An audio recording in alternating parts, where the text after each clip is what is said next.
national de l'eau potable, ONEP, a présenté à son ministre de tutelle ainsi qu'à ses partenaires le prix remporté le 28 septembre 2022 lors de la 4e édition du prix d'excellence de la gouvernance et de la performance des entreprises publiques du portefeuille de l'État de Côte d'Ivoire le vendredi 21 octobre 2022.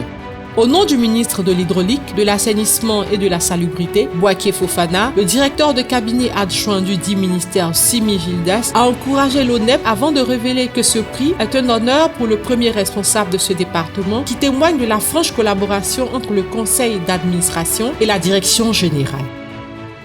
C'est vrai que c'est l'ONEP qui gagne le prix, mais à travers ce prix, c'est monsieur le ministre Bouaké Fofana qui est honoré. Il est honoré parce que c'est sous sa tutelle que l'ONEP, n'est-ce pas, a eu ce prix. Et vraiment, il me charge de vous féliciter et de vous dire qu'il est fier de vous. Cela montre surtout la très bonne collaboration qu'il y a entre le conseil d'administration et la direction générale. Et c'est ce qu'on demande de plus en plus aux sociétés d'État. Cette franche et étroite collaboration mène toujours, n'est-ce pas, à de bons résultats. Comme objectif, il a exhorté le conseil d'administration, la direction générale et les agents à redoubler d'efforts pour être le super lauréat de ce prix à la prochaine édition. Juste pour vous dire une fois de plus que de continuer. Parce que être premier, c'est bon, c'est essentiel. Mais demeurer premier pendant des années, c'est encore plus difficile. Vous avez eu la chance d'avoir 2 prix. Je souhaite encore que vous gagnez encore 4, 5, 6, pourquoi pas.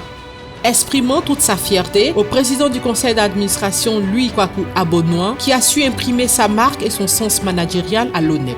À son tour, M. Louis Kwaku Abonois a invité les agents à maintenir le cap pour les prochaines échéances, précisant que ce prix est le fruit du travail acharné de l'ensemble du personnel.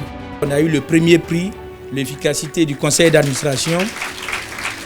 Donc en 2022, pour l'exercice 2021, donc maintenant on leur a dit s'ils veulent, on a quand même compétit ensemble et je pense que ça fait donc ces 3 années-là, dont 2 premiers prix.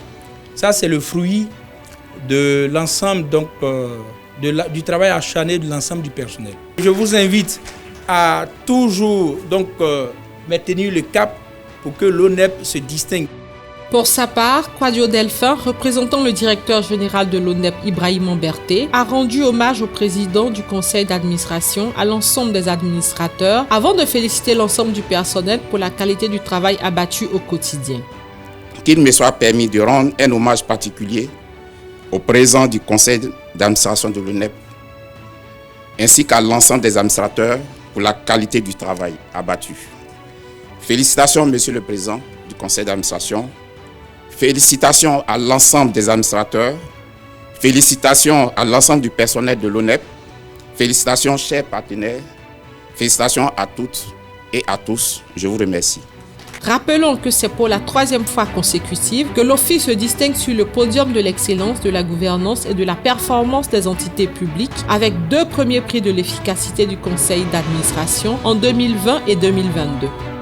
Le président Alassane Ouattara s'est donné pour objectif d'optimiser la gestion des finances publiques des entreprises publiques. Depuis un certain temps, il a bien voulu instaurer par le biais du ministère en charge du budget des instruments d'émulation, dont le prix d'excellence. Et depuis quelque temps, il a organisé ce prix pour, n'est-ce pas, stimuler, n'est-ce pas, les entreprises publiques à montrer leur capacité à bien gérer les finances publiques.